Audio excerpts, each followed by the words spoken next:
Okay, I want to show a screenshot that showed up in my YouTube algorithm, and this video is actually from 8 years ago.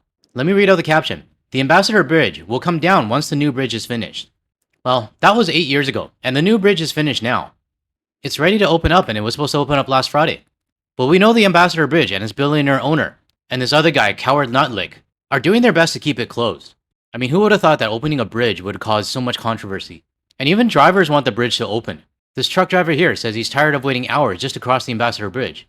But going back to this report here from 8 years ago, it makes me wonder now, to what lengths will this billionaire and the US administration go to in order to keep the Gordie Howe Bridge closed?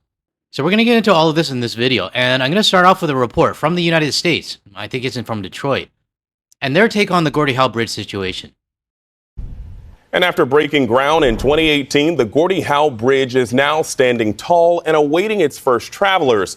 But an opening date is still unclear. Thursday, the Bridge Authority issued a statement that said the U.S. and Canada are still resolving outstanding issues. Notice how they say it's Canada and the United States that are resolving issues? The issue is not on our side. Because we know for a fact that the billionaire paid the US administration $1 million, complained to Nutlick, and then Nutlick complained to his Supreme Overlord. And then the Supreme Overlord put out this Truth Social post, basically saying that Canada is being unfair, and that he's going to stop the bridge from being open. This is corruption at its best. So I really hate it when the US media kind of thinks that it's both of our sides that's causing the problem. It's not, it's just one side, and it's theirs. But in the meantime, our Julia Avant learned the opening of the bridge could be a business boom, especially in Detroit.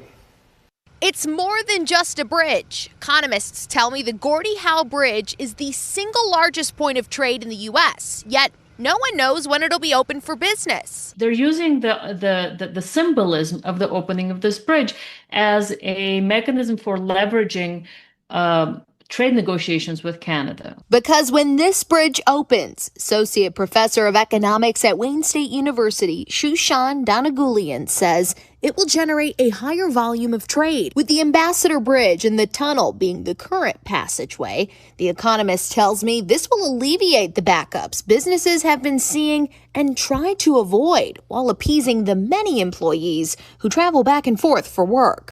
Now, if they think this bridge is going to magically fix their tourism industry and economics on that part, I think they're dreaming.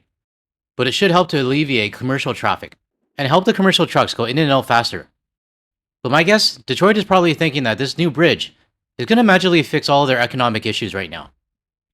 A lot of businesses on either side of the bridge rely on partners across the bridge for their product. But in the last year, the U.S.'s tariffs on Canadian goods shook up businesses' production, especially in Michigan. Have been in a holding pattern, uncertain what the tariff landscape is going to look like, what the trade is going to look like with Canada. And a lot of businesses I've been hearing have, in fact, either declared bankruptcy or teetering on the verge of bankruptcy because they can either afford their inputs or the tariff is making it their entire operation unaffordable.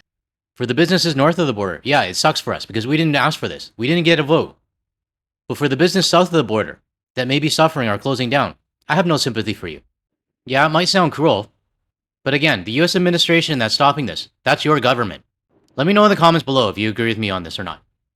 So as the US and Canada come to an agreement, the bridge stands empty. From judging by past words and actions, at the federal level in the United States, I would expect that this to be a negotiating chip in the latest round of negotiations between U.S. and Canada, and it is something that I would anticipate to resolve fairly quickly. Fairly quickly? Yeah, I'm not too sure about that.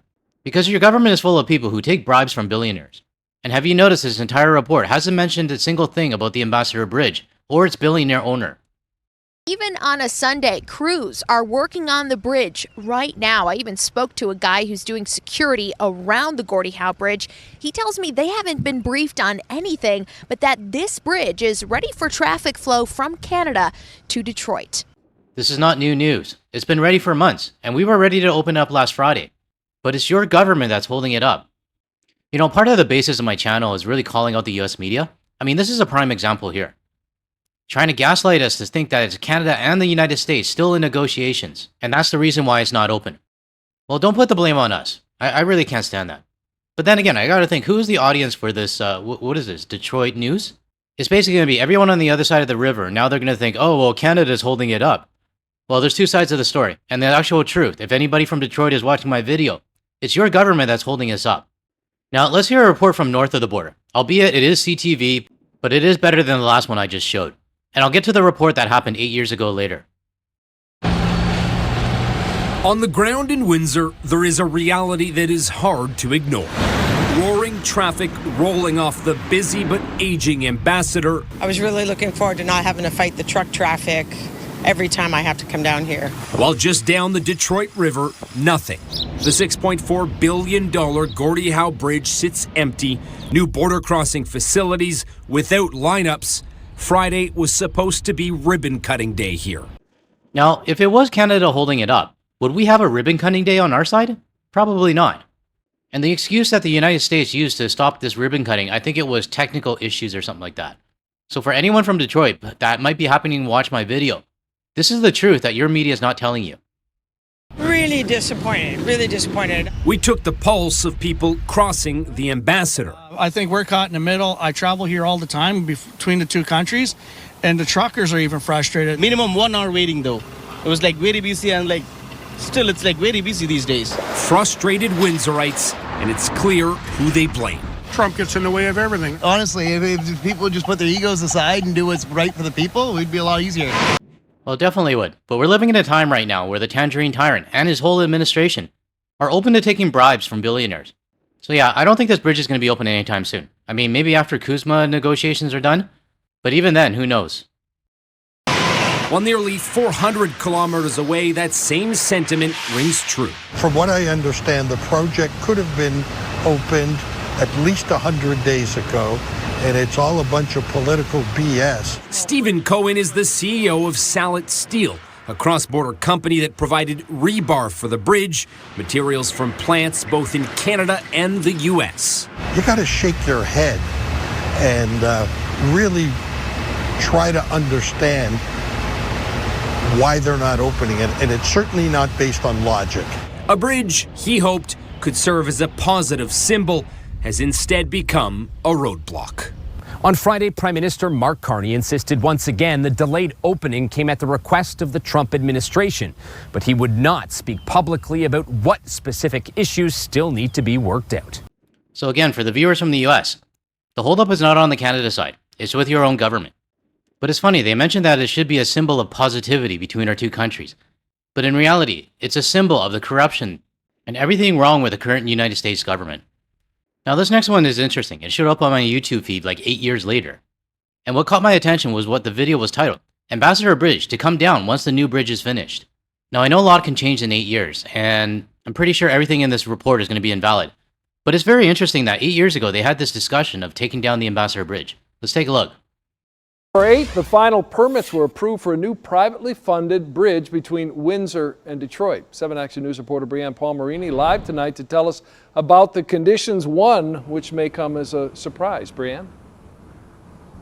Well, Dave, the Ambassador Bridge, it's a symbol of Detroit. It's been around for nearly 90 years. And once the new bridge between Windsor and Detroit is complete, this old bridge is going to have to come down.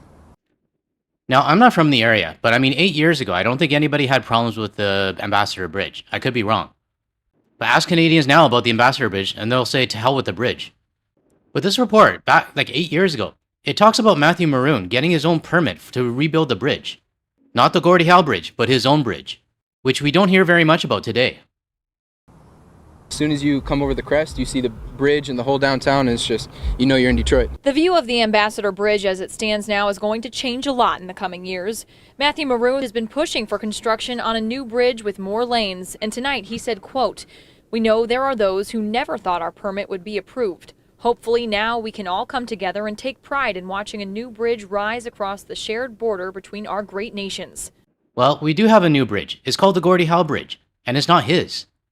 And it makes you wonder how much of this is interfering with the bridge opening right now. I mean, he's already going to lose a lot of revenue once the Gordie Howe Bridge opens. And if he is still planning to rebuild the Ambassador Bridge, that's going to take years.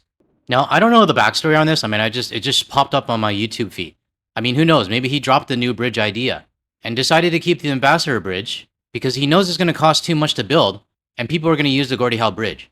So what better way to keep your funds than just to keep the Gordie Howe Bridge closed? I mean, it's not far off, is it? But in order for the new one to be built, the old one will have to come down. According to Transport Canada on the Canadian Newswire, quote, the conditions include the dismantling of the existing bridge when the replacement bridge is open, improving local infrastructure, creating new public green spaces, and protecting the environment and considering Indigenous interests.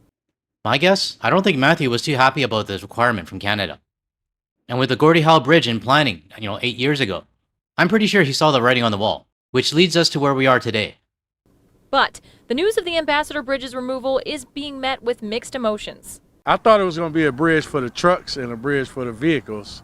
That way it can make passing by more easier. I think they should leave it up there. I think it's beautiful and it's been here for years, and I think that it needs to stay. I'm not too saddened. Like, hopefully the new one is nicer. Well, Canada also moving forward with their plans for their own international bridge, the Gordie Howe International Bridge. Now, as for the Ambassador Bridge replacement, once that's up, this one will have to come down. So there you have it. 8 years ago, the billionaire was planning to replace it, and I'm guessing back then he didn't like the idea of the Gordie Howe Bridge either. This might not be new news. I mean, maybe the people in Windsor, they've heard about this before. I'm only reporting it because it showed up on my feed. But it does make you go, what's really stopping this bridge from opening? Is it quote-unquote technical issues? Or is it the fact that the Ambassador Bridge ruined the plans of this billionaire? I don't think we'll ever know the true answer, but if it walks like a duck and talks like a duck, must be a chicken, right? To close off this video, I would like to thank Jonathan G for sending this photo of, let me try to see if I can pronounce this, Iqaluit in Nunavut, Canada. Can somebody tell me if I pronounced this right or not? But thanks for posting another photo, Jonathan, and sharing it with the community. Alright everyone, that's all I got for this video. If you found any value in anything I said today, or you want to hear more from a Canadian and international point of view, without the US media bias, make sure you hit that like and subscribe button below. That way you'll be notified of my future videos. And don't forget to hit the bell icon and select all as well. Now if you want to see more of my videos, check out the ones that are going to show up on your screen shortly. Thanks everyone, I'll catch you in the next one.